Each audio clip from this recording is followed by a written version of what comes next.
بإزالة رأس القلم بعناية وصب الماء في الطبق وانفخ القلم بقوة. في الآخر سيظهر الأخطبوط الأزرق في يلا يا باشا نجرب ونطلع الاخطبوط الازرق اللي بيقول عليه وربنا يستر. ها، ادي القلم اللي انا بحبه اللي خطه حلو.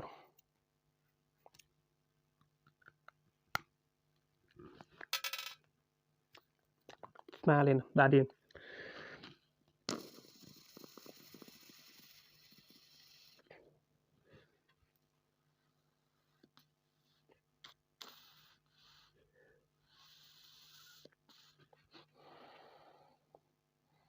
هو ما طلعش اخطبوط ازرق، هو طلع يعني تصدق ممكن يكون اخطبوط بس واخد جنب اللي هو عامل زي القنديل البحر كده.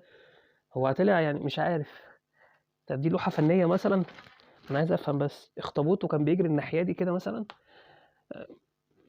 ما علينا يعني، هو ما طلعش اخطبوط ازرق، هو طلع حوت ازرق. طلع تحس ان في زبالة مرمية على وش المية زرقاء. تمام، هو حاجة زرقاء عامة يعني، هو حاجة زرقاء ما علينا. بس مفيش اخطبوطات، فمش عارف دي بلح بقى ولا نص بلح ولا ايه.